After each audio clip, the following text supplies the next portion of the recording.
नमस्कार सबैलाई good evening भन्न चाहन्छु। यही मिति 2082 साल जेठ महिना 15 गते आर्थिक वर्ष 82-83 को बजेट विनियोजन भएको थियो। बजेट विनियोजन अन्तर्गत कर्णाली प्रदेशमा कुन कुन शीर्षकमा के कति बजेट विनियोजन भयो भन्ने बारेमा तपाईहरुलाई केही जानकारी गराउन चाहन्छु।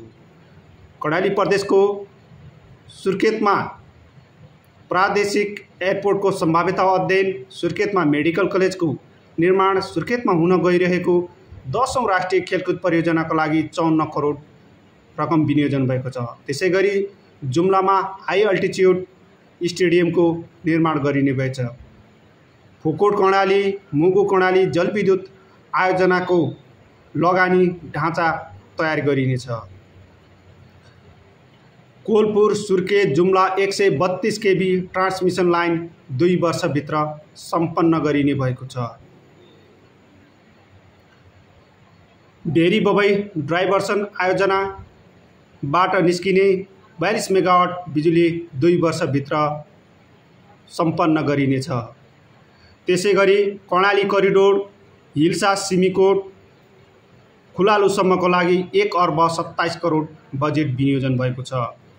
सुर्खेत जुम्ला रोडको लागि स्तरोन्नतिको लागि आवश्यक बजेट विनियोजन भएको छ।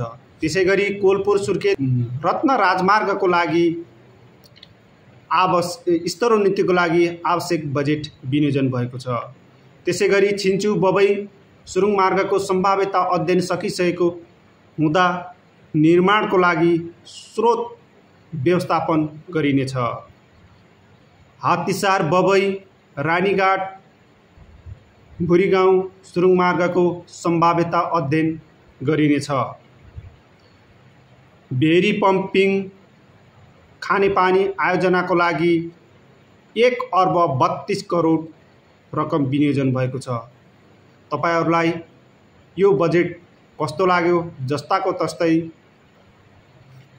कमेन्ट गर्न नभुल्नुहोला।